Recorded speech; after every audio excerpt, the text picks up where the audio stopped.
చెప్పుకోవటం చాలా ఇష్టం. ఆయన చాలా ఏమిటి ఇష్టపడతాడంటే, నన్ను నేను చెప్పుకోవటాన్ని ఆయన ఇష్టపడతాడు. అంటే అహం నేను, నేను, నేను అన్నటువంటిది ఆయనకుంది. నేను కవి సార్వభౌముడిని అనుకుంటాడు. ఆయన చిట్ట చివరి కాలంలో ముసిలితనంలో రాసినటువంటి కాశీఖండంలో కూడా కర్ణాట పద్మ కటక వనహేళి శ్రీనాథ భట్ట సుకవి అని చెప్తారు. కర్ణాటక దేశంలో పద్మాలకి సూర్యుడు లాంటి వాడైనటువంటి వాడిని అని చెప్పుకుంటాడు. అంటే ఆ నేను అనేటువంటి భావం అంత మహాపండితుడికి కూడా ఉన్నది అని చెప్పడానికి చెప్తున్నాను, ఇంకో ఉద్దేశంతో చెప్పడం. అదే పోతన గారు ఉన్నారంటే ఆయన గురించి ఆయన ఎవ్వరికీ ఏమీ చెప్పుకోలేదు, చెప్పుకోవాలని కోరుకోలేదు. అది తనని తాను తగ్గించుకోవటంలో ఉంటుంది. ఇక్కడ స్థూల దేహానికి ప్రాముఖ్యాన్ని ఎందుకు ప్రశ్నోపనిషత్తులో చెప్పాలి, సూక్ష్మదేహానికి ప్రాముఖ్యాన్ని ఎందుకు చెప్పాలండి? డైరెక్ట్గా ఆత్మ గురించి చెప్పేస్తే అయిపోదా అంటే, ఆత్మ అనేటువంటిది లోపల ఉన్నది అన్నటువంటిది వింటూ ఉన్నా బయటనున్న తొక్క మీదే మనకి అభిమానం ఉంటున్నది కానండి, ఆ శరీరం మీదే మన అభిమానం పనిచేస్తున్నది కానండి, లోపల పనిచేయటం లేదు. లోపల ఆత్మాభిమానం అనేటువంటిది పనిచేయటం లేదు. దేహాభిమానము, ఇంద్రియాభిమానము, ఇంద్రియార్థముల యందు అభిమానమే మనకి పనిచేస్తున్నది. కాబట్టి స్థూల దేహాన్ని గురించి చెప్పడం పూర్తయిన తరువాత సూక్ష్మదేహాన్ని గురించి చెప్తున్నారు. చాలా వివరంగా, అంటే లోతుగా వెళ్ళవలసిన విషయాలు కావు.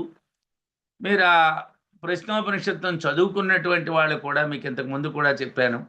కాబట్టి ఇది ఏదో దీంట్లో వెలికి తీయవలసినటువంటి రత్నాలు ఏమీ ఉండవు, కానీ మనం చదువుకోవలసినటువంటి పాఠాన్ని చదువుకోవాలి. కాత్యాయనేన యత్పృష్టం ధ్యేయం జన్మదీరితో భార్గవ సూక్ష్మదేహస్య స్థూలే అప్రాక్షీద్వివేచనం.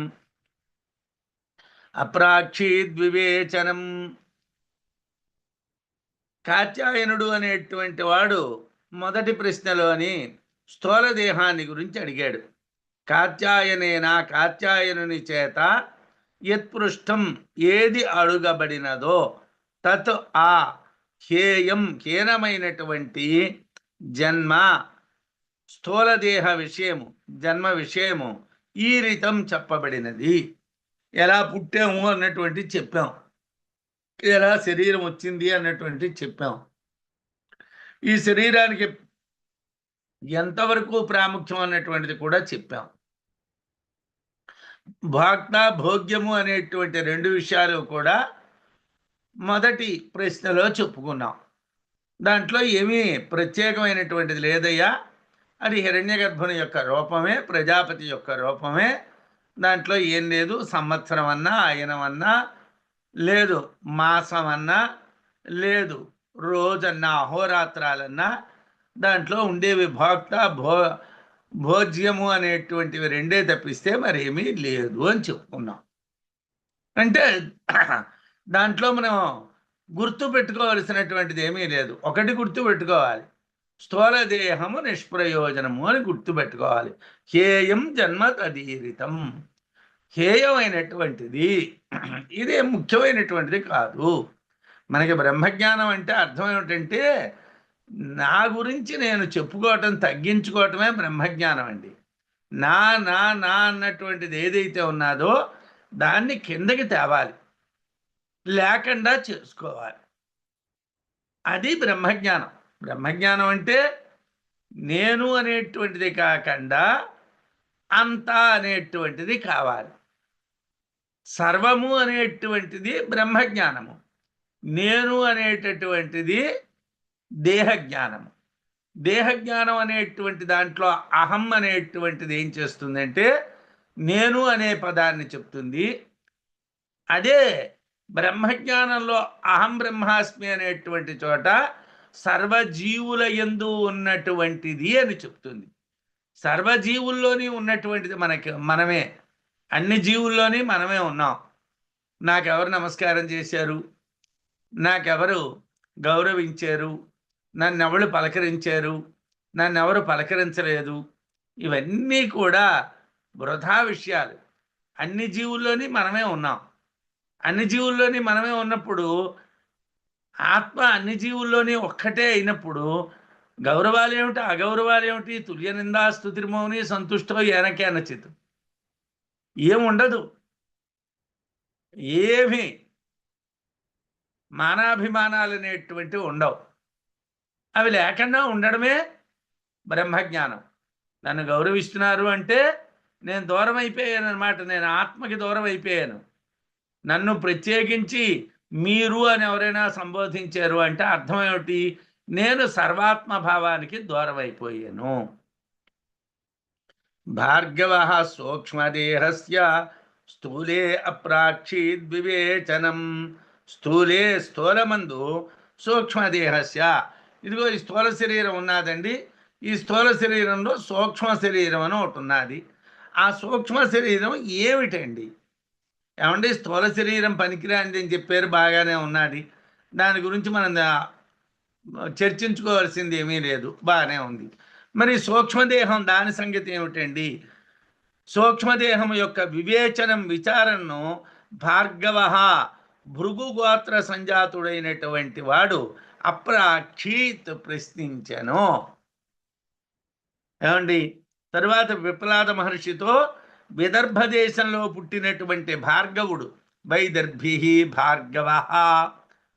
భార్గవ అనేటువంటిది పేరు కాదండి, భృగు గోత్రే సంజాత భార్గవ.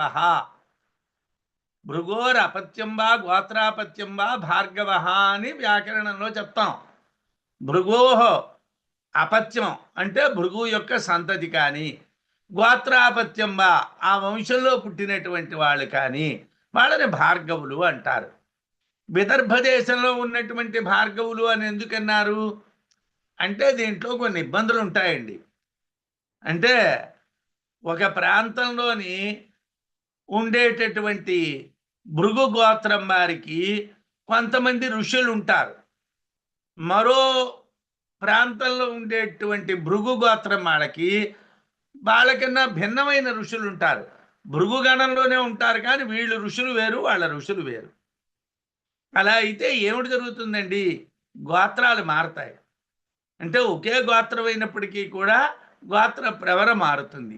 అందు గురించి పూర్వకాలం వాళ్ళకి గోత్రం ముఖ్యం, ఇంటి పేరు ముఖ్యం కాదు.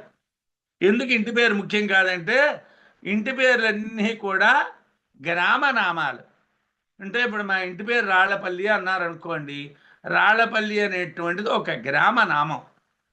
మా గ్రామంలోనే రాళ్లపల్లి అనంతకృష్ణ శర్మ గారు పుట్టి పెరిగారు అన్నటువంటిది మేము చదువుకున్న వాటిలో చదివాం. ఆ రాళ్లపల్లి అనేటువంటిది మనం వెళ్ళలేదు, చూడలేదు. అలాగే గుండుగోల అన్నటువంటిది పశ్చిమ గోదావరి జిల్లాలోనే అక్కడే ఉన్నారు. అది కొంతమంది ఇంటి పేరు, గుండుగోల వారు. అలాగే మేడూరు అన్నటువంటిది ఎక్కడో ఒక ఊరు ఉన్నారు, అది కొంతమంది ఇంటి పేరు. అంటే కొంతమంది గ్రామనామాలు వాళ్ళ ఇళ్ల పేర్లుగా ఉంటాయి. గ్రామనామాలు ఇళ్ల పేర్లు కాబట్టి ఆ ఊర్లో ఉన్నటువంటి వాడు అన్న అర్థం వస్తుంది, కానీ గోత్రం ఒకటా రెండా అన్నటువంటిది తెలియదు. ఇప్పుడు మేమే ఉన్నాం అనుకోండి, రాళ్లపల్లి వారమే ఉన్నాం అనుకోండి, మా మా రాళ్లపల్లి వారిలో శ్రీవత్స గోత్రం వాళ్ళు ఉన్నారు. దీన్ని భార్గవ గోత్రం అంటారు. భృగు గణంలో పుట్టినటువంటి గోత్రాన్ని శ్రీవత్స గోత్రం అంటారు. భార్గవత్యవన ఆప్నవన ఔరవ జామదగ్నులని 5 ఋషులతో కూడుకున్నటువంటి గోత్రం. ఇదే రాళ్లపల్లి వారి ఇంటి పేరుగా కలిగినటువంటి వాళ్ళలో గౌతమ గోత్రం వాళ్ళు ఉన్నారు. ఇదే రాళ్లపల్లి ఇంటి పేరుగా కలిగినటువంటి వాళ్ళలో భారద్వాజ గోత్రీకులు ఉన్నారు. అంటే అందరూ భృగుగణం కాలేదు కదండి. ప్రాంతం ఒకటైనప్పటికీ కూడా గోత్రాలు మారే. అందుకోసం వైదర్భి భార్గవ అన్నాడు. విదర్భ దేశంలో ఉండేటువంటి భార్గవుడు అని చెప్పాడు. అంటే ఆ ప్రాంతంలో ఉండేటువంటి వాళ్ళు ఏ గోత్రంతో ఉంటారో వాళ్ళు ఆ గోత్రంలో చెప్పబడతారు. ఆ భృగు గోత్రంలో పుట్టినటువంటి వాడు సూక్ష్మదేహాన్ని గురించి అప్రాక్షీత్ అడిగెను. ఏమిటయ్యా? పిప్పలాద మహర్షితో విదర్భ దేశంలో పుట్టినటువంటి భార్గవుడు చేసిన ప్రశ్న కోసం చెప్తున్నారు. కాత్యాయనుడు అడిగినటువంటి స్థూలదేహము చాలా హీనమైనటువంటిది. దానికంటే సూక్ష్మమైనటువంటి దాన్ని భార్గవుడు చెప్పమని అడుగుతున్నాడు. ఏమంటే స్థూలదేహం హేయమన్నారు, అయితే సూక్ష్మదేహం దీనికన్నా ఉత్తమమైనటువంటిదా, దాన్ని ఎలా తెలుసుకోవాలి అని అడిగాడు.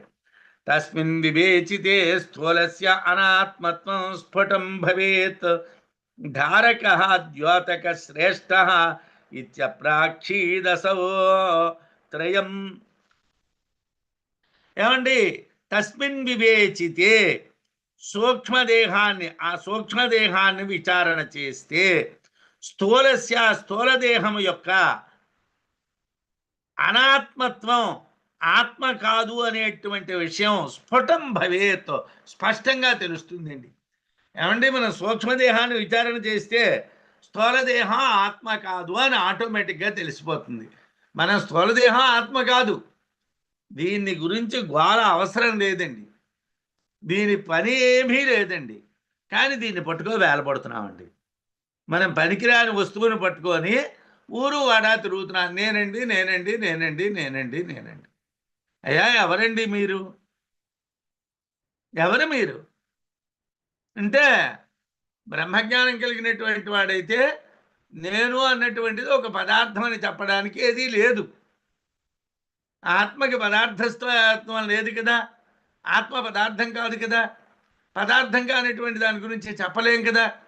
అందుకోసం తస్మిన్ వివేచితే, స్థూలదేహాన్ని కానీ విచారణ, సూక్ష్మదేహాన్ని కానీ విచారణ చేసినట్టుగైతే స్థూలదేహము యొక్క అనాత్మత్వం, ఆత్మ కాదు అనేటువంటి విషయం స్ఫుటం భవేత్, స్పష్టంగా తెలుస్తుంది. సూక్ష్మదేహాన్ని గురించి వింటే స్థూలదేహం ఆత్మ కాదు అన్న విషయం తెలిసిపోతుంది. ధారక, ఈ దేహాన్ని నిలబెట్టేటువంటిది. ద్యోతక, ఈ శరీరాన్ని ప్రకాశింపజేసేటువంటిది. శ్రేష్ఠ, ఈ శరీరంలో గొప్పదైనటువంటిది.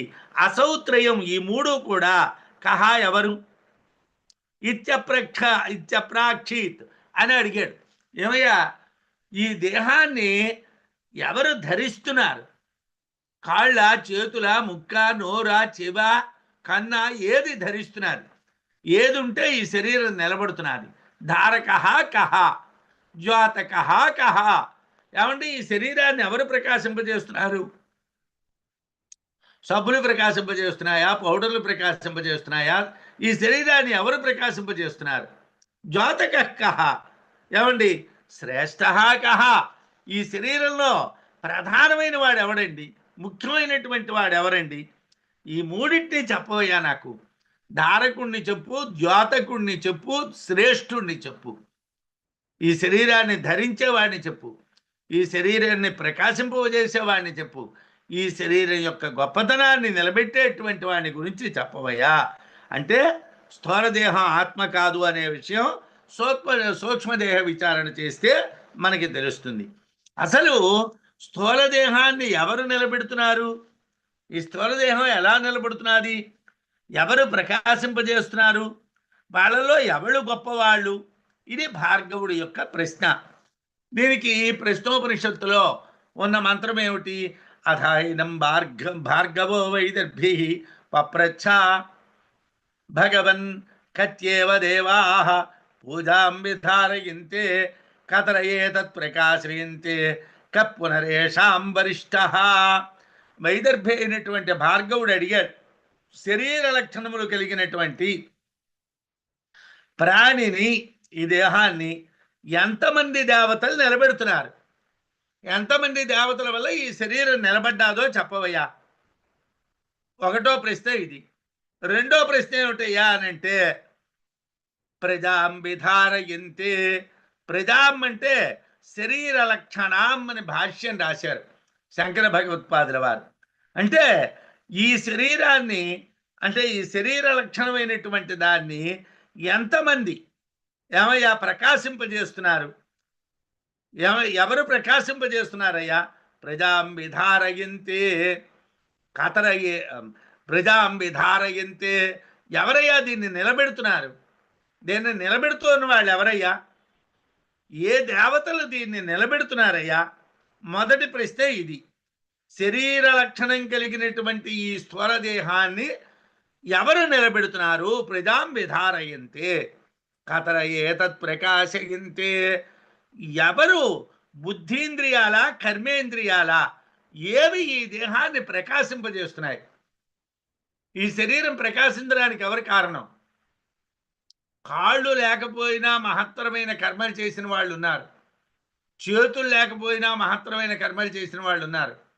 కళ్ళు కనబడకపోయినా మహత్తరమైన పనులు చేసిన వాళ్ళు ఉన్నారు. మాట రాకపోయినా మోక పంచసిద్ధి చెప్పినటువంటి మహానుభావులు ఉన్నారు. ఏమండి, ఏదండి ఈ దేహాన్ని ప్రకాశింపజేస్తున్నది? కతర ప్రకాశయంతి ఏతత్ ప్రకాశయంతి కపునరేషాం వరిష్ఠ. ఈ శరీరంలో ఉన్నటువంటి వాటిలో ఏది, ఏ దేవత గొప్పదో నాకు చెప్పవయ్యా. ఏ దేవతల వల్ల నిలబడుతున్నాదో, ఏ దేవతల వల్ల ప్రకాశిస్తున్నాదో, ఏ దేవత గొప్పదో నాకు చెప్పు అన్నాడు. అంటే దేవాకతి స్థూలదేహం ధారయంచత్ర ధారణాం ద్వివిధం జననం తస్య ప్రేరణం చేతి తద్వయం. ఏమండి, అదే మీదని అడిగినటువంటి ప్రశ్న, ఉపనిషత్తులో అడిగినటువంటి ప్రశ్ననే కిందని శ్లోకంలో చెప్తున్నారు. స్థూలదేహం, స్థూలదేహమును కతిదేవా, ఎంతమంది దేవతలు ధారయంతి ధరిస్తున్నారు?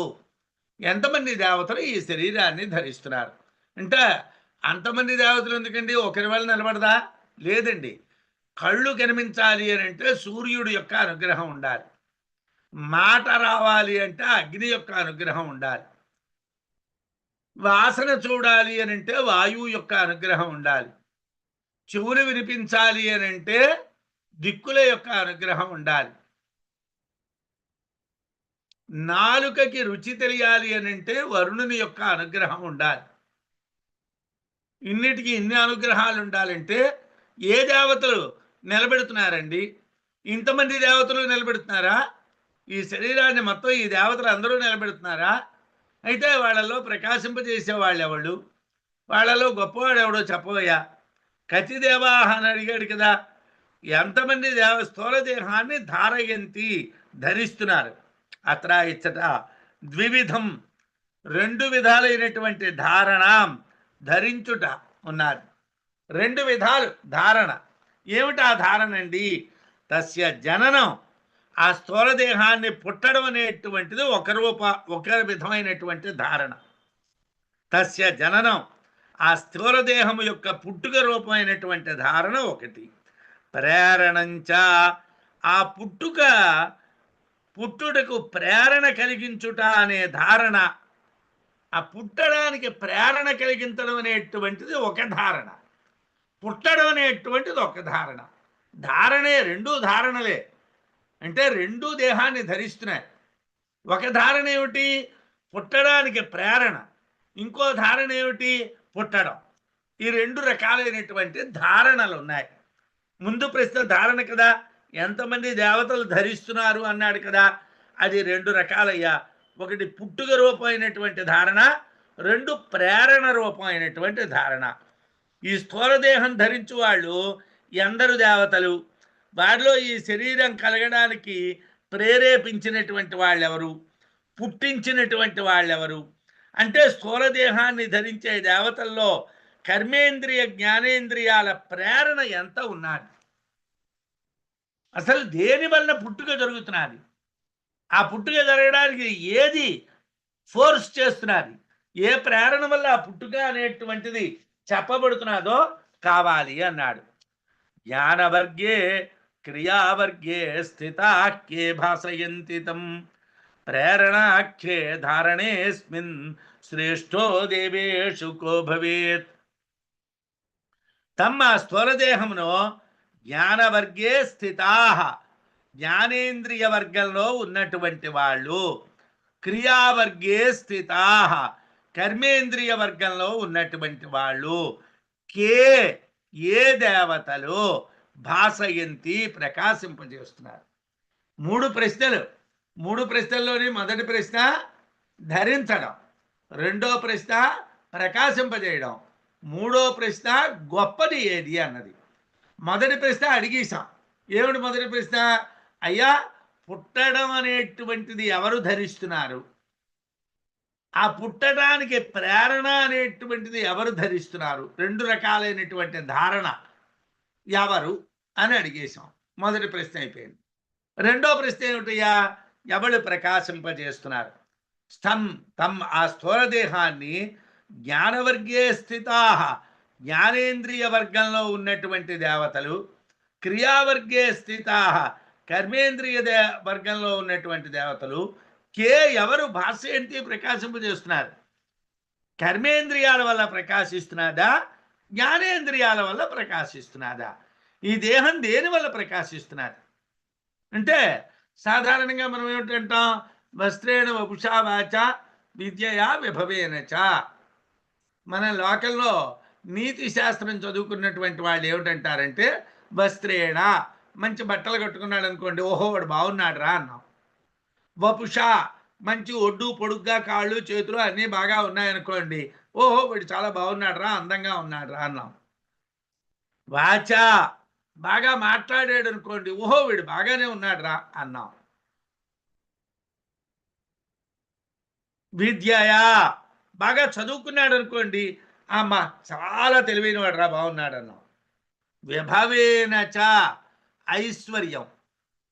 ఈ 5 రకాలైనటువంటి వకారాల చేతను మనం ఒకడిని గొప్పవాడు అంటాం.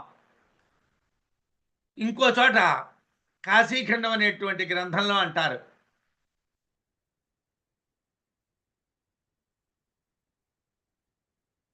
నీవు కలవాడు కలవాడు, లేనివాడు నీవు లేనివాడు. లక్ష్మీదేవి కోసం ఒక స్తోత్రం ఉంటుంది, కొల్హాపుర లక్ష్మీదేవి స్తోత్రం. అమ్మా, నీవు కలవాడు కలవాడు. లోకంలో ఎవరిని ఉన్నవాడని అంటారండి? డబ్బున్నవాడిని ఉన్నవాడు అంటారు. ఒక 1000 పుస్తకాలు చదివినా, 10,000 పుస్తకాలు చదివినా, లేకపోతే అనర్గళంగా విద్యా విషయాల్ని చెప్పగలిగిన వాడు ఉన్నవాడు అని అనరు. వాడిని ఉన్నవాడు అని ఎవరిని అంటారండి? డబ్బున్నవాడిని అంటారు. నీవు కలవాడు కలవాడు, లేనివాడు నీవు లేనివాడు. లోకల్లో మనం లేనివాడు అని ఎవరిని అంటామండి? చదువుకున్న వాడిని లేనివాడు, లేనివాడనే అంటాం. వాడు చదువుకునేవాడికి డబ్బు లేకపోతే లేనివాడనే అంటాం. డబ్బు లేని వాళ్ళందరినీ లేనివాళ్ళు అంటాం. అలాగా ఏమయ్యా, ఏది ప్రకాశింపజేస్తున్నారు? దేని వల్ల ప్రకాశిస్తున్నారు? ఏ దేవతల వల్ల ప్రకాశిస్తున్నారు? కహా ఎవడు దేవేషు దేవతల యందు శ్రేష్ఠ శ్రేష్ఠుడు భవేత్ వాగుచున్నాడు. ఏమయ్యా, ప్రకాశింపజేసే వాళ్ళు ఎంతోమంది దేవతలు ఉన్నారనుకుందాం. దాంట్లో ఎవడు గొప్పవాడయ్యా? వాళ్ళందరిలో ఎవడు గొప్పవాడయ్యా? స్థూల దేహాన్ని ప్రకాశింపజేసేవి జ్ఞానేంద్రియ కర్మేంద్రియాలు. ఆ ప్రేరణారూపమైనటువంటి ఇంద్రియ దేవతల్లో ఎవరు శ్రేష్ఠుడు? ఎవరయ్యా గొప్పవాడు? కాఠిన్యం చంద్రవోష్ణత్వే చలనం ఛిద్రమిత్యమి దృశ్యంతేంశా పంచభూతజన్యో అతో దేహయిష్యతే. అయితే అసలు దేహం అంటే ఏమిటండి? స్థూల దేహానికి ఏమిటి లక్షణాలండి అంటే, కాఠిన్యము కఠినంగా ఉండడం, ద్రవోష్ణత్వేచ ద్రవత్వము అంటే ద్రవించే గుణము కలిగి ఉండడం, వేడిగా ఉండడం, చలనం కదలిక కలిగి ఉండడం, ఛిద్రం అంటే రంధ్ర రూపము కన్నం రూపంలో ఉండడం. ఇత్యమి 7 అంశములు దృశ్యంతే కనిపించుచున్నవి. శరీరంలో ఏమిటి కనిపిస్తాయండి? కఠినంగా ఉండడం. ఈ కాఠిన్యం ఎక్కడి నుంచి వచ్చిందండి? పృథివీ లక్షణము. భూమి ఎలా కఠినంగా ఉంటుందో శరీరం అలా కఠినంగా ఉంటుంది, పార్థివం కాబట్టి. ద్రవత్వం, శరీరంలో నీళ్లు ఉంటాయి. అలాగే జలముల యొక్క లక్షణం, పంచభూతాల్లో ఒకటైనటువంటి జలముల యొక్క లక్షణం ద్రవ లక్షణం. ఉష్ణత్వం, శరీరంలో జఠరాగ్ని, వాక్స్థానంలో అగ్ని ఉంటాయి. జఠరాగ్ని వలన ఆహారం అరుగుతుంది. వాక్స్థానంలో అగ్ని ఉండడం వలన మాటలు బయటకు వస్తాయి. ఏమండి,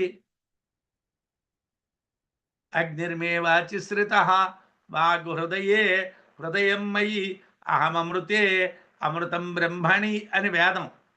అగ్నిర్మేవాచిశ్రితః, నా మాటల్లో ఏముంటున్నదయ్యా? అగ్ని ఉన్నది. ఎంత దృఢమైనటువంటి అగ్ని ఉంటే అంత గట్టిగా మాట వస్తుందండి. కొంతమంది మాట్లాడితే వాళ్ళ మాట వాళ్ళకే వినిపించదు. కొంతమంది మైక్ లేకుండా కూడా మాట్లాడగలిగినటువంటి నోరు ఉంటుంది. అయితే మనం అనొచ్చు, అంత పెద్ద నోరు దేనికిరా అని. ఎవరు నువ్వేమైనా పెట్టావా, నేనేమైనా పెట్టానా? ఆ నోరు ఏమైనా మనం తయారు చేసామా అండి? ఇది వాల్యూమ్ పెంచడానికి తగ్గించడానికి అవుతుందా? ఆ లోపల ఉన్నటువంటి అగ్నిహోత్రం యొక్క పవర్ని బట్టి ఆ కంఠంలోంచి శబ్దం చాలా బాగానైనా వస్తుంది, చాలా లోగానైనా వస్తుంది. కాబట్టి ఉష్ణత్వము అంటే అగ్ని లక్షణం, చలనం అంటే వాయువు లక్షణం కదలిక, ఛద్రం అంటే ఆకాశ లక్షణం కన్నం.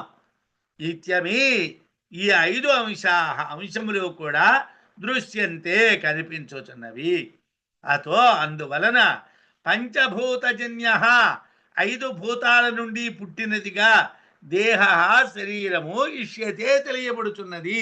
ఈ శరీరం దేంట్లోంచి పుట్టిందండి? 5 భూతాల నుండి పుట్టింది. శరీరమందు పృథివీ గుణం అంటే భూమికి ఉండేటువంటి గుణం కఠినత్వం ఉంది. నీటి గుణం రక్తాదుల్లో ఉన్నది ద్రవత్వం. అగ్నిగుణం జఠరాగ్నిలోని కంఠాగ్నిలోని ఉన్నది. వాయుగుణం శరీరంలో చలనం అనేటువంటి దాంట్లో ఉన్నది, శరీరం అంతటా ఉన్నది వాయువు. ఛద్రగుణం ఆకాశత్వం, ముక్కులో కన్నాలు ఉన్నాయి, చెవులో కన్నాలు ఉన్నాయి, నోరు విప్పితే కన్నం, లోపల కన్నాలు, మొత్తం అంతా ఛద్రగుణం, కన్నాలు ఉన్నాయి. ఆకాశత్వం కర్ణనాసాది రంధ్ర ప్రదేశాల్లో కనిపిస్తున్నది.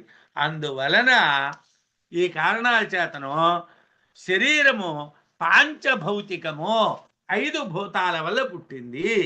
అంటే భూమి నుండి పుట్టింది కాబట్టి కఠినము, జలము నుండి పుట్టింది కాబట్టి ద్రవము, అగ్ని నుండి పుట్టింది కాబట్టి ఉష్ణము, వాయువు నుండి పుట్టింది కాబట్టి చలనము, ఆకాశము నుండి పుట్టింది కాబట్టి ఖాళీ ప్రదేశాలు ఉన్నాయి.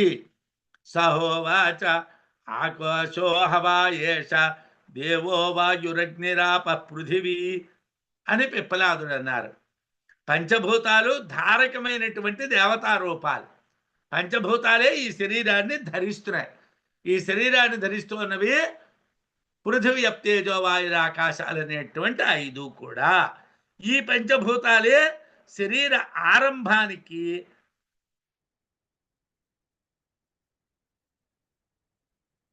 ఆరంభింపజేసినటువంటివి.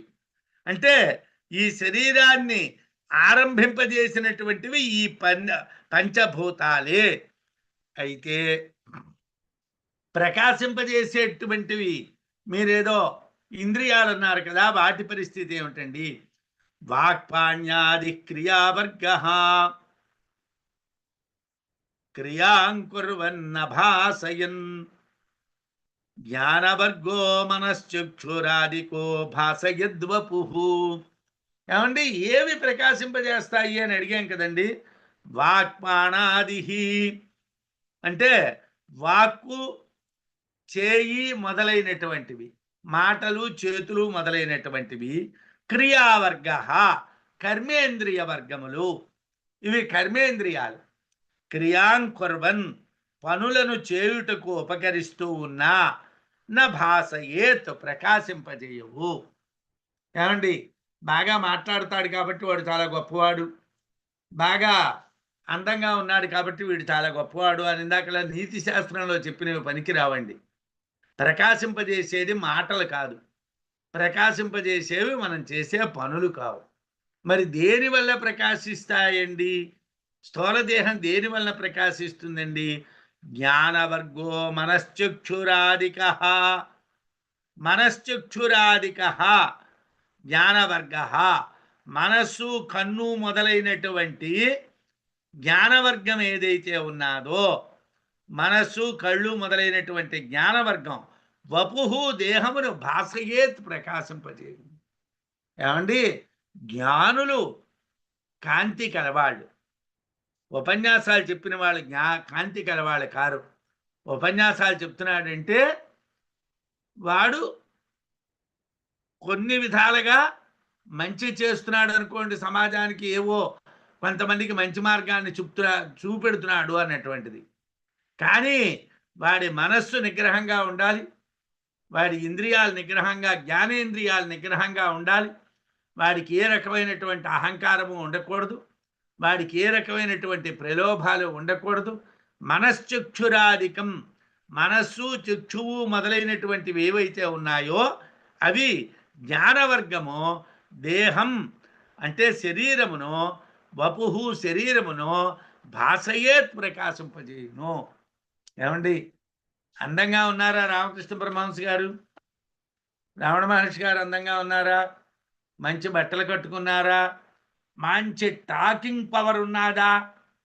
వాళ్ళు ఎక్కడైనా ఒక 10,000 మందిని కూర్చోబెట్టి ఉపన్యాసం చెప్పారా? ఏమీ లేదు. కానీ ఇంద్రియ నిగ్రహం ఉన్నది, జ్ఞానేంద్రియాలని వాళ్ళు నిగ్రహించుకున్నారు, అందు గురించి వాళ్ళు ప్రకాశించారు.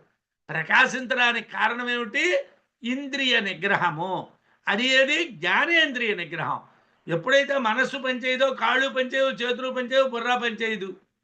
మనస్సు పనిచేస్తే అవన్నీ పనిచేస్తాయి, కళ్ళు పనిచేయవు, అన్నీ కూడా, అన్ని ఇంద్రియాలు కూడా, జ్ఞానేంద్రియాలైనా కర్మేంద్రియాలైనా నిగ్రహంలో ఉంటాయి. ఆ నిగ్రహం అనేటువంటిది ఉన్నటువంటి వాళ్ళు ప్రకాశిస్తారు. కాబట్టి ప్రకాశింపజేసేటువంటిది ఏదండి అని అంటే జ్ఞానేంద్రియములు మాత్రమే, కర్మేంద్రియములు కావు.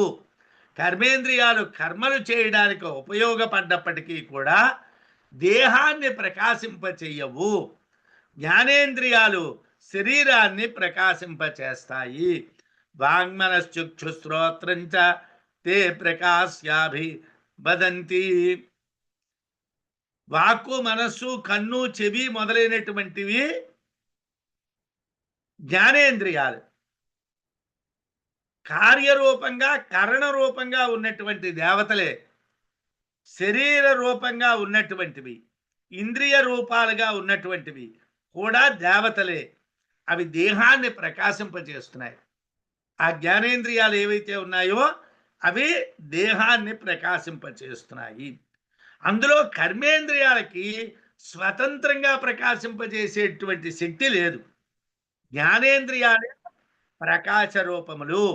పంచభూతములు అభిమాని దేవతలు మాత్రమే ప్రకాశింపజేయగలిగేటువంటి శక్తి కలవి అని చెప్పారు. అంటే ఏవి ప్రకాశింపజేస్తున్నాయి? జ్ఞానేంద్రియాలే ప్రకాశింపజేస్తున్నాయి. ఏ దేవతలు ప్రకాశింపజేస్తున్నారు? జ్ఞానేంద్రియాలకి అధిష్టానమైనటువంటి దేవతలే, అభిమానులైనటువంటి దేవతలే ప్రకాశింపజేస్తున్నారు. ప్రేరణాఖ్యాన్ధారణాంతు ప్రేణయేవ కరోతి భూతేంద్రియాభిమానిన్యో దేవతా గర్వమాప్నువన్. ఇంకా లోతుగా వెళ్ళి చెప్తున్నారు, అయ్యా మీరు అనుకుంటూ ఉన్నటువంటి జ్ఞానేంద్రియాలు కూడా ప్రేరణారూపమైనటువంటి ధారణాశక్తి కలవి కావండి. మరి ఎవరండి ధారణాశక్తి కలవాళ్ళు అంటే ప్రాణమేనండి. ఈ విషయాన్ని బృహదారణ్యకంలోనే చెప్పారు, మనకి ఇక్కడ చెప్తున్నారు. అంటే సాధారణంగా ప్రాణం ఉంటేనే కాళ్ళు పనిచేస్తాయి, కళ్ళు పనిచేస్తాయి, మాట వస్తుంది. ప్రాణం పోయిందనుకోండి, వాడు మాట్లాడతాడా? మనం వాడు మాట్లాడటం లేదంటే ఏమంటాం? ప్రాణం పోయిందండి అంటాం. మాట పోయిందండి అంటే వాడు ఇంకా బతికే ఉన్నాడు. మాట పోయి బతికిన వాళ్ళు ఉంటారు. పెరాలసిస్ వచ్చిన వాళ్ళలో కొంతమందికి మాట రాదు, కొంతమందికి కాలు రాదు, కొంతమందికి చెయ్య రాదు, కొంతమందికి శరీరంలో కొన్ని భాగాలు పనిచేయవు, కొంతమందికి అన్ని భాగాలు పనిచేయవు కోమాలోకి వెళ్ళిన వాడికి. కానీ వాడు బతుకుంటాడు, వాడికి ప్రాణం ఉంది. డాక్టర్ గారు వాడు చచ్చిపోయారు అందరూ, ఆయన బతికే ఉన్నాడండి, ఆయన బ్రెయిన్ డెడ్ అయిపోయింది కానీ ఆయన బతికున్నాడంట. బ్రెయిన్ డెడ్ అన్నాం కానీ మనిషి చచ్చిపోయడం లేదు. విచిత్రం ఏమిటంటే అన్ని ఇంద్రియాలు పోయినా కూడా ప్రాణం ఉంటే వాడు బతికున్నవాడే. వాడికి మా డెత్ సర్టిఫికేట్ ఏమో. ఎందుకు ఎవరండి డెత్ సర్టిఫికేట్ అంటే వాడు ఇంకా బతికున్నాడు. అయ్యో వాడు ఏమి తినలేడండి, మాట్లాడలేడండి, చూడలేడండి, ఏమీ చేయలేదు. ఏమీ చేయకపోయినా వాడు బతికే ఉన్నాడు సార్. అందుకోసం ఏది ముఖ్యమండి? ప్రేరణ. ఏదండి? ప్రేరణాఖ్యాన్ ధారణాంతు ప్రాణ ఏవ కరోతి. ప్రేరణాఖ్యాం, ప్రేరణ అనేటువంటి ధారణను ప్రాణ ఏవ కరోతి. ప్రాణమే చేస్తున్నది. ప్రేరణ ఏది చేస్తున్నదయ్యా? ప్రాణమే చేస్తున్నది. భూతేంద్రియాభిమానిన్య పంచభూతాలు, తదభిమానులైనటువంటి దేవతలు, దేవతా గర్వమాప్నువన్, గర్వాన్ని పొందుతున్నాయి. ఇప్పుడు మనం ఉన్నాం, ఇదే చాలా తెలివైన మైండ్ అండి, మోస్ట్ ఇంటెలిజెంట్ అండి. అలా అన్నాను నేను అనుకోకండి. భగవంతుడి యొక్క అనుగ్రహం వల్ల మనం మాట్లాడగలుగుతున్నాం, పనులు చేయగలుగుతున్నాం.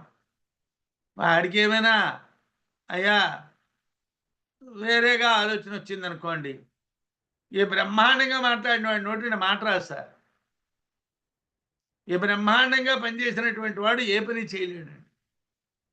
అలాంటి పెద్దవాళ్ళు ఎంతోమంది ఉన్నారు, మనం ఎంతమందినో చూస్తున్నాం. వాళ్ళు మంచి తెలివైన వాళ్ళే, మంచి బ్రెయిన్ ఉన్నటువంటి వాళ్ళే, మంచి శక్తి ఉన్నటువంటి వాళ్ళే, సమాజంలో వాళ్ళు సమర్థులుగానే బతికినటువంటి వాళ్ళే. కానీ చివరి దశలో ఏ కారణం అవనండి, ఆ ఇంద్రియాలు పనిచేయవు. ఆ ఇంద్రియాలు పనిచేయకపోతే మనం అక్కడ ఏమిటంటున్నామండి?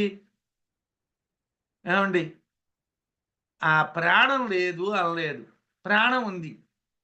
వాడిని మనం ఎక్కడికి పట్టుకుపోలేదు, దహనం చేసేయలేదు, వాడికి ఏం కర్మ చేసేయలేదు. వాడిని ఇంట్లోనే పెట్టుకొని వాడి నోట్లో నీళ్లు పోసి, వాడి నోట్లో ఆహారం పెట్టి, వాడి శరీరాన్ని మనం అలాగా కాపాడుతున్నాం. మనమే స్నానం చేయిస్తున్నాం, మనమే భోజనం పెడుతున్నాం, మనమే చంటి పిల్లల్ని చూసిన కన్నా బాగా చూస్తున్నాం. కారణం ఏమిటి? అన్ని ఇంద్రియాలు జీరో, బట్ వాడు బతికున్నాడు. అది ప్రాణం. ప్రాణం అంటే ఏమిటండి? ప్రేరణాఖ్యమైనటువంటి ధారణ ప్రాణమే చేస్తున్నది. ఈ మిగతా ఉన్నాయండి, భూతేంద్రియాభిమానిన్య, పంచభూతాలు ఉన్నాయి, పంచ తన్మాత్రలు ఉన్నాయి, వాటికి అభిమాని దేవతలు ఉన్నాయి. ఏమండి, భూమికి పృథివీ దేవత, అలాగే ద్రవానికి వరుణుడు దేవత, ఏమండి అగ్ని దేవత, వాయు దేవత, ఆకాశ దేవత ఉన్నాయి, దేవతలు ఉన్నాయి. ఈ దేవతల గర్భమాప్నుయం, ఇవి గర్భానికే తప్పిస్తే వాస్తవంగా ఆ ప్రాణం కానీ ఇవాళ నుంచి నేను మరి మాట్లాడను అని అంటే ఏం చేయలేరు. దేహాన్ని నడిపించడం అనే ధారణ వాయువే చేయుచున్నది, ప్రాణమే చేస్తున్నది. ఒక్క ప్రాణం వల్లనే బతుకుతున్నాము. ఇతరమైనటువంటి భూతాలు, అభిమాని దేవతలు మేమే నడిపిస్తున్నామని గర్వాన్ని పొందుతున్నాయి. మేమే మేమే మేమే అనుకుంటున్నాం. అది గర్వమే, వాస్తవం కాదు. అది వాస్తవం కాదు. భయమే తద్బాణం అవష్టభ్య విధారయామహ అని శృతి.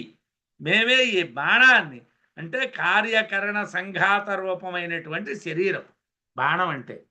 బాణం అంటే ఏమిటండి అంటే, బాణాలు కొట్టుకునే బాణాలు కావు. బాణం అంటే కార్యకరణ సంఘాత రూపమైనటువంటి శరీరాన్ని, గృహాన్ని స్తంభాలు నిలబెట్టినట్టుగా, పిల్లర్స్ నిలబెట్టినట్టుగా ఈ ప్రాణమే నిలబెడుతున్నది. అయితే ఇతర దేవతలందరూ ఏమిటనుకుంటున్నారు? మేమే దీన్ని నిలబెడుతున్నాము అని అనుకుంటున్నారు. ఇంద్రియాధి దేవతలకి గర్వం ఉంది, అంటే మా వల్లనే నిలబడుతున్నది. పృథివీ అప్ తేజ వాయు ఆకాశ, 5 భూతాలు, ఆ భూతాలకు సంబంధించినటువంటి అధిదేవతలు కూడా మేమే ఈ దేహాన్ని నిలబెడుతున్నాం అనుకుంటున్నాయి. కానీ కాదండి, నిలబెడుతూ ఉన్నది ఒక్క ప్రాణం మాత్రమే. భయం దేహం అవష్టభ్య ప్రేరయామో గృహాదిషు ప్రాణదేవోస్య దేవానాం ఏతం గర్వన్యవారయతు. అయితే గృహాదిషు, ఇళ్ళు మొదలైనటువంటి వాటి యందు స్తంభాలు మొదలైనటువంటివి నిలబెట్టినట్టుగా, అంటే ఓ 8 పిల్లర్లు వేసాం, 6 పిల్లర్లు వేసాం, 4 పిల్లర్లు వేసాం, ఒక గదో 2 గదులు 3 గదులు వేసాం. వేస్తే ఆ పిల్లర్లు ముఖ్యం, ఆ స్తంభాలు ముఖ్యం. అలాగా మేము అభిమాన దేవతలము దేహమవష్టభ్య శరీరాన్ని నిలబెట్టి ప్రేరయామహ నడిపిస్తున్నాము అనేది ఇంద్రియాభిమాని దేవతల గర్వం. ఇంద్రియాభిమాని దేవతలకి ఈ రకమైనటువంటి గర్వం ఉంటుంది. ప్రాణదేవ, ప్రాణదేవుడు అంటే వాయువు, అస్య దేవానాం ఈ దేవతల యొక్క ఏతం గర్వం ఈ నడిపిస్తున్నాము అనేటువంటి గర్వాన్ని నివారించను, పోగొట్టను. ఒరే మీరు నడిపించడం లేదరా, మీరు ఎవరు స్వతంత్రం కాదు. నడవాలన్నా, మాట్లాడాలన్నా, తినాలన్నా, పని చెయ్యాలన్నా, కూర్చోవాలన్నా, పడుకోవాలన్నా నేనుండాలి. నేను లేకపోతే ఏ పని జరగదు. మీరేదో మేమే చేస్తున్నామని అనుకుంటున్నారు. వృత్తి గర్వం మీది. మీ వల్ల ఏమీ కాదు. ప్రాణాన్ని నేనే, నా వల్లనే అన్నీ జరగాలి. గృహాన్ని స్తంభాలు పట్టి నిలబెట్టినట్లుగా మేమే ఈ దేహాన్ని నిలబెడుతున్నాం, నడిపిస్తున్నాం అని ఇంద్రియాభిమాని దేవతలకి గర్వం. కానీ ఈ గర్వాన్ని ప్రాణదేవుడు పోగొట్టెను. వాయువు ఈ గర్వాన్ని పోగొట్టాడు. యూయం మా ప్రాప్నుత భ్రాంతిం అహమేవాత్ర పంచధా ప్రాణాపానాదిభిర్మార్గ భాగై ధారయామిక్యదో వపు. ఇక్కడ మనకి ప్రింట్ అయినటువంటి పుస్తకాలలో మార్గై అని ప్రింట్ అయింది. ఇతరత్ర గ్రంథాల్లో భాగై అని ఉన్నారు. ఇక్కడ పాఠం ఏది బాగుంటుంది అంటే భాగై అన్న పాఠమే బాగుంటుంది. ఎందుకంటే శృతిలో చెప్పినటువంటి చోట ఏతత్ పంచధాత్మానం ప్రవిభజ్య అని వాడారు. ప్రవిభజ్య అంటే బాగుగా విభజించి, అంటే ముక్కలు చేసి. అది భాగము అన్నటువంటి శబ్దం అది మూలానికి అనుకూలంగా ఉంటుంది. మార్గము అన్నటువంటి శబ్దం మూలానికి కాస్త పక్కగా ఉంటుంది. కాబట్టి మార్గము అనేటువంటి పాఠం కన్నా భాగము అనేటువంటి పాఠం బాగుంటుంది. యూయం మా ప్రాప్నుత భ్రాంతిం. యూయం మీరు అంటే దేహాభిమాని దేవతలు, భ్రాంతిని మా ప్రాప్నుత పొందకండి. ఊరికినే మీరు భ్రాంతి పడకండి అయ్యా. ఏమయ్యా, నా వల్లనే ఈ ప్రపంచం అంతా నిలబడుతున్నది అనుకుంటే తెలివి తక్కువతనం. ఈ ప్రపంచంలో నేను నిలబడ్డాను అనుకుంటే అది తెలివైనటువంటి. సృష్టి ఉంది, సృష్టిలో నేను ఒకడిని. నేను సృష్టి కాదు, సృష్టిలో నేను భాగం. అంత అఖండమైనటువంటి ఆత్మలో ఈ ఆత్మ ఒక పీలిక మాత్రమే. అంతగా తప్పించి నేనే ఈ ప్రపంచం అంతా అన్న అహంకారం పనికిరాదు. యూయం మీరు భ్రాంతిని మా ప్రాప్నుత పొందకండి. అహమేవా నేనే అంటే ప్రాణమే. అత్ర ఇక్కడ ప్రాణ అపానాదిభి ప్రాణము అపానము వ్యానము ఉదానము సమానము అనేటువంటి భాగై అంశముల చేతను. మార్గై అంటే దారుల చేతను. మార్గము అంటే దారి అని అర్థం, భాగము అంటే అంశ అని అర్థం. అంటే ఇక్కడ పాఠాల్లో బాగా బాగుంటుంది అనుకున్నాం కాబట్టి నేనే ప్రాణ అపాన వ్యాన ఉదాన సమానాలనేటువంటి అంశాల చేతను అదహావపు ఈ దేహాన్ని ధారయామి ధరిస్తున్నాను. నా వల్లనే ఈ శరీరం నిలబడ్డాను. ప్రాణం ఉంటేనే శరీరం ఉన్నది, లేకపోతే లేదు కదా. నేనే నిలబెడుతున్నానయ్యా. ప్రాణరూపమైనటువంటి వాయువు ఇతర ఇంద్రియాభిమాని దేవతలతో అంటున్నది ఏమిటి? మీరు భ్రాంతిని పొందకండి, మీరు దేహాన్ని నిలబెట్టడం లేదు. నేనే ప్రాణ అపాన వ్యాన ఉదాన సమాన రూపమైనటువంటి భాగాలతో శరీరాన్ని నిలబెడుతున్నాను. తాన్ వరిష్ఠ ప్రాణమువాచ. శ్రేష్టమైనటువంటి ప్రాణం చెప్తున్నది. మా మోహమాపద్యథ అహమేవ ఏతత్ పంచధాత్మానం విభజ్య ఏతత్ బాణమవష్టభ్య విధారయామి. మీరు మోహాన్ని పొందకండి, మా మోహం ఆపద్యథ. అహమేవా నేనే ఏతత్ పంచధా ఆత్మానం ప్రవిభజ్య నన్ను నేను 5 భాగాలుగా చేసుకొని ఆ ముఖ్య ప్రాణం చెప్తున్నది 5 భాగాలుగా విభజించుకొని ఈ దేహాన్ని విధారయామి పట్టి ఉంచుతున్నాను. నేనే ఈ శరీరాన్ని పట్టి ఉంచుతున్నానయ్యా, నేనే నిలబెడుతున్నానయ్యా ఈ శరీరాన్ని 5 విధాలుగా. అంటే ప్రాణాపాన వ్యాన ఉదాన సమానాలు అనేటువంటి 5 రూపాలుగా వాయువుని 5 భాగాలుగా విభాగం చేసుకొని ప్రాణం ఉంటేనే ఇతర ఇంద్రియాలు పనిచేస్తాయి, లేకపోతే పని చెయ్యవు. అందుకే ప్రాణాన్ని జ్యేష్టము శ్రేష్టము అని బృహదారణ్యకంలో కూడా మనకి 2 చోట్ల చెప్పారు. ప్రథమాధ్యాయంలో చెప్పారు ప్రాణం జ్యేష్టము శ్రేష్టము అని ఉద్గీత బ్రాహ్మణం అనేటువంటి బ్రాహ్మణంలోని. అలాగే మళ్ళీ మనకి ఉపాసనాకాండలో కూడా ప్రాణం శ్రేష్టమైనటువంటిది అనేటువంటి విషయాన్ని మనకి చెప్పారు. 2 చోట్ల కూడా అక్కడ ప్రాణమే జ్యేష్టము ప్రాణమే శ్రేష్టము అని చెప్పారు. ప్రాణం ఉంటేనే ఇతర ఇంద్రియాలు పనిచేస్తాయి, ప్రాణం లేకపోతే ఏ ఇంద్రియం పని చెయ్యదు. తాన్ అవిశ్వసతో దేవాన్ విశ్వాసయితుమేషతు దేహాత్ నిర్గంతుముద్యుక్తః యాసన్ దేవాశ్చ విఫలాః. అయితే అక్కడ చెప్పారు బృహదారణ్యకంలోని. వినలేదు వీళ్ళందరూ. వింటారా అండి? మనం వింటామా? ఏమండి నీ వల్ల కాదురా, అంతా నా వల్లే అవుతున్నది అని ఓ పెద్ద మనిషి మాట్లాడాడు అనుకోండి, మనం వినం. నాకేమిటి తెలియదు, నాకంతా తెలుసు, నా వల్లే అంతా జరుగుతున్నది, నేను లేకపోతే ఏం లేదంటూ ఉంటాం. అహంకారం అలా ఉంటుంది, దానికి ఏం తక్కువ లేదు. ఈ నోరు, ఈ కన్ను, ఈ చెవి, ఈ ముక్కు ఇవన్నీ కూడా మా వల్లనే శరీరం ఉందంటే మా వల్లనే శరీరం ఉన్నారు. అయితే ఒరే నాయనా మీరు ఒక్కొక్కళ్ళు బయటికి వెళ్ళండి రా అన్నాడు. మాట రాకపోయినా బతికాడు. ఏమండి? చెవి వినబడకపోయినా బతికాడు, కళ్ళు కనిపించకపోయినా బతికాడు. వాడిని చచ్చేయండి అవడం అనలేదు. అప్పుడు ప్రాణం అన్నది నేను వెళ్తాను రా బయటికి అన్నాడు. అమ్మ బాబాయ్ నువ్వు వెళ్తే మేమందరం ఏమవుతామయ్యా అన్నారు. అందుగురించే నేను ముఖ్యం, మీరందరూ అముఖ్యం. అందుగురించే ద్వైతంలోని ముఖ్య ప్రాణ అంటారు. మనకి బృహదారణ్యకంలో ప్రాణాన్ని గురించి చెప్పారు.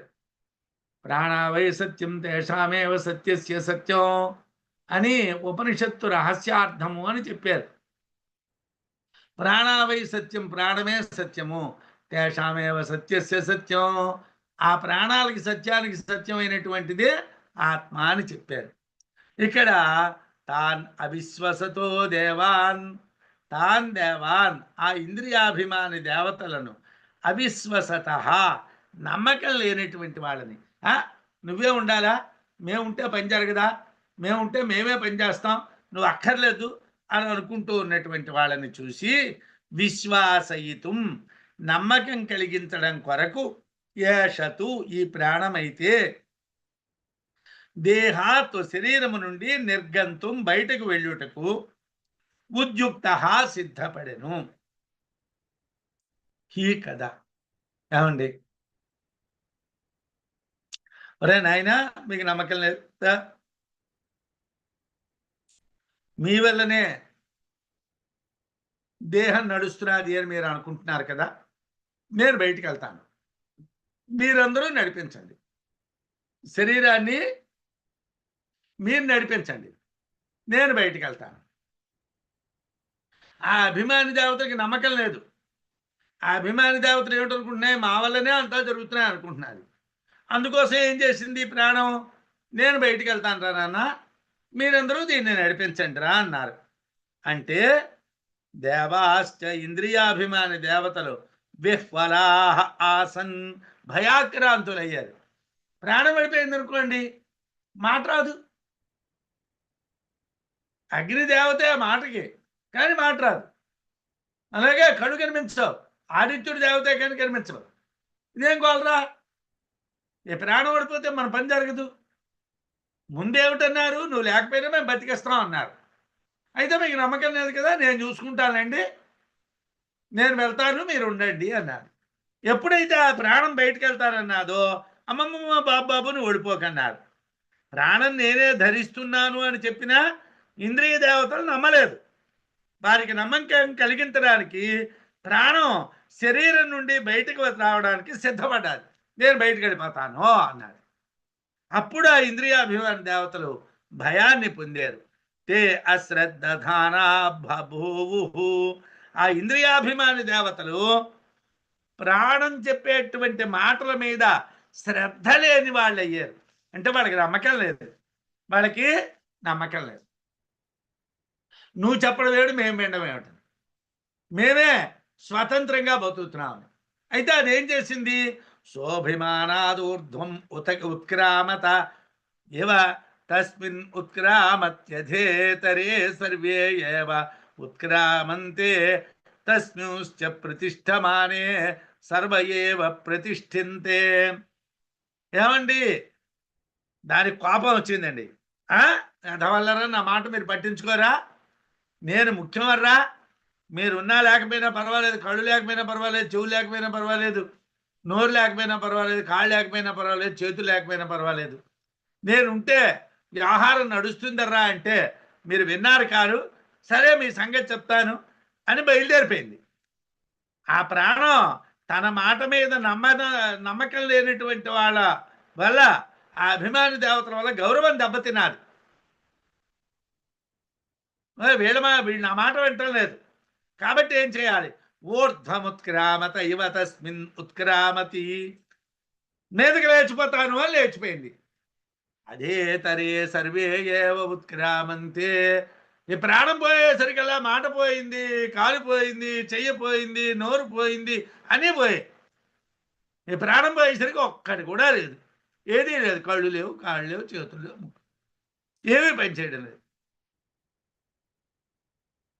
అన్ని ఇంద్రియ శక్తులు బయటకు వచ్చేసాయి. ప్రాణాలు ఉంటే అన్ని ఇంద్రియ శక్తులు ఉన్నాయి, ప్రాణం లేకపోతే అన్ని ఇంద్రియ శక్తులు బయటికి పోయాయి.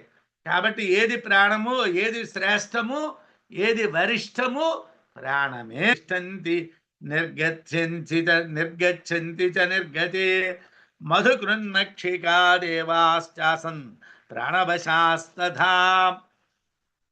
స్వరాజ్ఞి తమ ప్రభువు స్థితే ఉంటే తిష్టంతి ఉంటాయి, నిర్గతే తమ రాజు వెళ్ళిపోతే నిర్గచ్చంతిచ వెళ్ళిపోతాయి.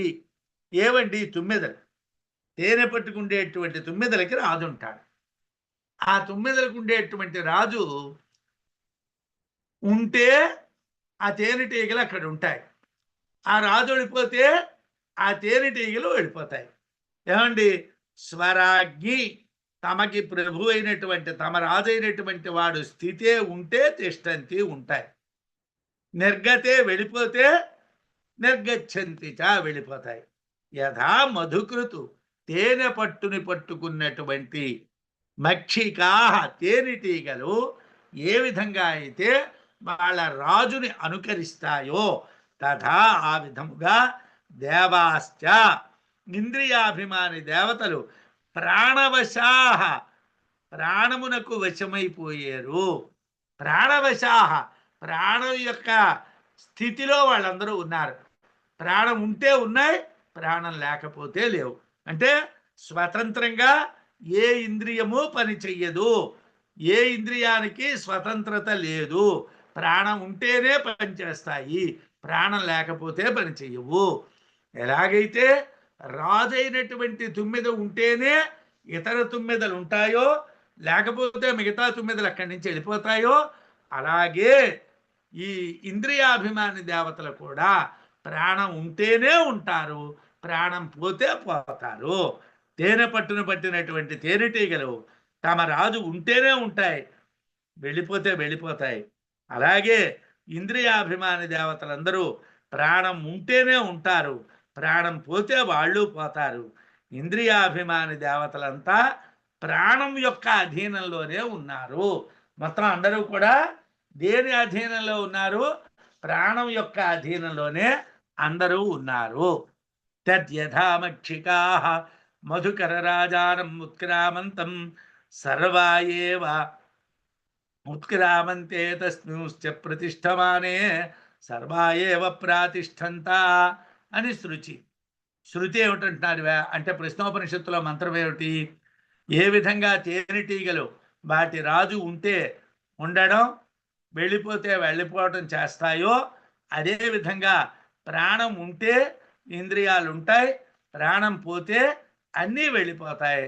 అందువలన ప్రాణమే ముఖ్యము అని గుర్తించాలి. అందుకే తప్పించి ఇంద్రియాలు ఏవి ప్రధానము కాదు.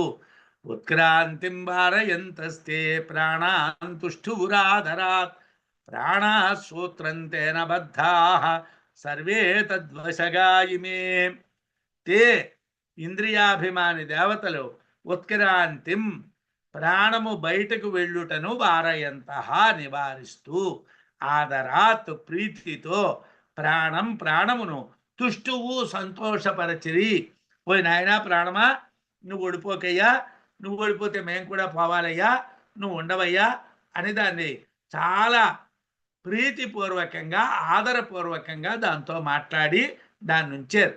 ఇంద్రియాభిమాని దేవతలందరూ కూడా ప్రాణాన్ని అయ్యా నువ్వే ముఖ్యమైన వాడివి, నువ్వు ఉండాలి, నువ్వు వెళ్ళిపోతే కుదరదు అని వాడి బతిమలాడారు.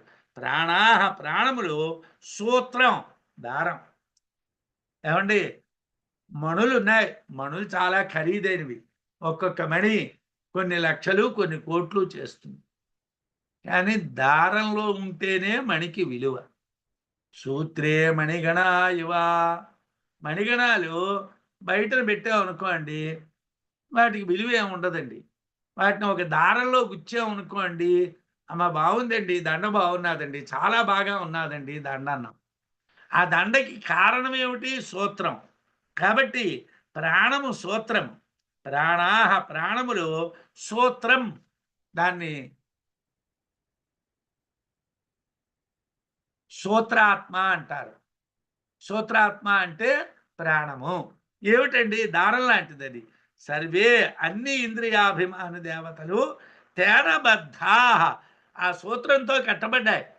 ఈ ఇంద్రియాభిమాన దేవత కళ్ళకి అభిమాని అయిన దేవత, చెవులకి అభిమాని అయిన దేవత, ముక్కుకి అభిమాని అయిన దేవత, నోటికి అభిమాని అయిన దేవత, కాళ్ళ అభిమాని, చేతుల అభిమాని, శరీరానికి అభిమాని, వీళ్ళందరినీ దేంతో కట్టామండి? ఆ ప్రాణం అనేటువంటి దారంతో కట్టాం. ఆ ప్రాణం అనేటువంటి దారంతో తేనబద్ధా, ఆ సూత్రంతో కట్టబడ్డాయి. ఈమె ఈ అభిమాని దేవతలు తద్వశగా ఆ ప్రాణం యొక్క అధీనంలో ఉన్నాయి. ఇవన్నీ ఎక్కడున్నాయండి? ఆ ప్రాణం యొక్క అధీనంలో. ఆ ప్రాణం ఎలా నడిపిస్తే అలా నడుస్తుంది. దండ ఉన్నదంటే ఆ లోపల ఉన్నటువంటి వైర్ మీద ఆధారపడి ఉన్నది. ఆ తీగ తెగిపోయిందనుకోండి, ఈ దండ కింద పడిపోతుంది. ఈ దండలో ఉన్నటువంటి పూసలు కింద పడిపోతాయి. పూసలు అక్కడ ఎంత ఖరీదు, దండ ఎంత ఖరీదు కాదు. ఖరీదు దండదా పూసలదా కాదు. ఆ తీగ ఉంటేనే పూసలు ఉన్నాయి, తీగ లేకపోతే పూసలు. అలాగే ఆ దారం ఉంటేనే ఇంద్రియాలు ఉన్నాయి, ఆ సూత్రం ఉంటేనే ఇంద్రియాలు ఉన్నాయి, ఆ సూత్రం లేకపోతే ఇంద్రియాలు లేవు. ప్రాణం బయటికి పోవడానికి ఇంద్రియాభిమాని దేవతలు ఆపి, నాయనా నువ్వు ఓడిపోకుండా ఆపి ఆ ప్రాణాన్ని ప్రీతితో సంతోషపరిచారు. ప్రాణమే సూత్రము. ఇంద్రియాలన్నీ కూడా దానికి కట్టబడి దాని యొక్క అధీనంలోనే ఉంటాయి అని భావం. ఏవం వాంగ్మనశ్చుక్షుశ్రోత్రంచ ఏ ప్రీతాః ప్రాణాం స్తున్వంతి. ఈ విధంగా వాక్కు, మనస్సు, కళ్ళు, చెవులు అన్నీ కూడా సంతోషపడినటువంటివై ప్రాణాన్ని స్తోత్రం చేస్తున్నాయి. ఈ విధంగా వాక్కు, మనస్సు, కన్ను, చెవి మొదలైనటువంటివన్నీ సంతోషంతో ప్రాణాన్ని స్తోత్రం చేస్తున్నాయి. ఎలా స్తోత్రం చేస్తున్నాయి అనేటువంటిది ఉపనిషత్తులో చెప్పారు. అయితే ఈ అనుభూతి ప్రకాశంలో ఆ స్తోత్రాలు అంత ముఖ్యమైనటువంటి విషయాలు కావు. కాబట్టి విద్యారణ్యులు వారు ఏం చేస్తున్నారంటే, స్థూల దేహానికి ప్రయోజనం లేదు, సూక్ష్మదేహం మళ్ళీ పుట్టడానికి కారణం అంతే. అంటే ఈ రెండు ఆత్మ కాదు. ఆత్మ అనేటువంటిది స్థూలము కాదు, సూక్ష్మము కాదు అన్నటువంటిది మనం తెలుసుకుంటే మన అనుభూతికి సరిపోతుంది. కాబట్టి దేహో అకించిత్కర ప్రాణ ఏవ సంసార కారణం. దేహ అకించిత్కర ప్రాణ ఏవ సంసార కారణం. భార్గవో నిశ్చికాయేత్థం పిప్పలాదేన బోధిత. దేహ దేహము అకించిత్కర ఏమాత్రం ప్రధానం కాదు. దేహానికి ఏ ప్రాధాన్యము లేదు. అది ఎందుకు పనికిరానటువంటి వస్తువు. ప్రాణ ఏవ ప్రాణమే సంసార కారణం. జనన మరణాలకి కారణము. జనన మరణాలకు కారణం ప్రాణమే తప్పిస్తే శరీరము కాదు. అంటే మనం ఇవాళ శరీరానికి ఇస్తున్నటువంటి ప్రాధాన్యం నిష్ప్రయోజనం. శరీరం అనేటువంటిది నిష్ప్రయోజనమైన విషయం. ప్రాణమే ప్రధానమైనటువంటిది. ఇత్థం ఈ విధముగా పిప్పలాదేన బోధిత పిప్పలాదుని చేత బోధింపబడి భార్గవ వైదర్భి అయినటువంటి భార్గవుడు నిశ్చికాయ దృఢత్వమును పొందెను. అంటే నిశ్చయము చేసుకొనెను. ఆహా, ఏది స్థూలదేహము ప్రధానము కాదు. సూక్ష్మదేహం వల్లనే చావు పుట్టుకలనే ఉన్నాయి. మళ్ళీ చచ్చిపోవటం మళ్ళీ పుట్టడం అనే దానికి కారణం సూక్ష్మదేహం మాత్రమే అని భార్గవుడు తెలుసుకున్నాడు. వైదర్భి భార్గవుడు స్థూల శరీరం వలన ఏది జరగదు, ప్రాణమే సంసారానికి కారణం అని సూక్ష్మ శరీరాన్ని గురించి పిప్పలాదుడు బోధించగా భార్గవుడు నిశ్చయమైనటువంటి జ్ఞానాన్ని పొందాడు.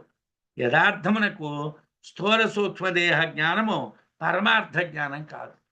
ఈ రెండూ పరమార్థం కాదు. స్థూలదేహం వలన పరమాత్మ తెలియబడ్డు, సూక్ష్మదేహం వలన తెలియబడ్డు. కానీ తెలిసినటువంటి స్థూలం నడిపించేటువంటి సూక్ష్మం గురించి తెలిస్తే ఈ రెండు అనిత్యములు అని మనం గుర్తిస్తే నిత్యం వైపు అప్పుడు నడుస్తాం. మనం నిత్యాన్ని గురించి ఆలోచించే వీలుంటుంది. ప్రాణం పాక్షికంగా సత్యము అని బృహదారణ్యకంలో ప్రాణావై సత్యం అని చెప్పారు. అయితే దానికి సత్యమైనటువంటి ఆత్మని తెలియటమే ఉపనిషత్తుని తెలియటము అని అక్కడ తేషామేవ సత్యస్య సత్యం అని ఉపనిషత్తు అంటే అర్థం ఏమిటండి అని అంటే ఆత్మని తెలియడమే. అది రహస్యనామము అని అక్కడ చెప్పారు. అందువలన స్థూలదేహ సూక్ష్మదేహాలకి ప్రాధాన్యం లేదు. ఈ రెండూ కూడా సంసార కారణములు మాత్రమే అని భార్గవుడైనటువంటి వైదర్భికి చెప్పడం జరిగింది. ఆ పిప్పలాదుడు ఆ విషయాన్ని మనం తెలుసుకున్నాం. మనం రెండో ప్రశ్నకి సంబంధించినటువంటి ప్రశ్నోపనిషత్తులో రెండో ప్రశ్నకి సంబంధించినటువంటి సారాన్ని వినడం జరిగింది. స్వస్తి. నమస్కారం గురుగారు. నమస్తే. మొదటి ప్రశ్నకు సంబంధించినటువంటి శ్లోకాలను ప్రశ్నోపనిషత్తుతో సమన్వయం చేస్తూ చాలా బాగా బోధించారు. అనేక ప్రణామములు. అమ్మ చూడండి. నమస్కారం గురుగారు. అనేక ధన్యవాదములు. చాలా బాగా ప్రాణమే మూలాధారం అనేసి పూర్తిగా ఈరోజు మంత్రంలోని అంత బాగా వివరించి చెప్పారు. చాలా బాగా అర్థమైంది గురుగారు. ప్రశ్నలు ఏవి లేవు కాబట్టి శాంతి మంత్రంతో ముగించమంటారా? అలాగే. శాంతి మంత్రం. ఓం పూర్ణమదః పూర్ణమిదం పూర్ణాత్ పూర్ణముదచ్యతే పూర్ణస్య పూర్ణమాదాయ పూర్ణమేవావశిష్యతే. ఓం శాంతి.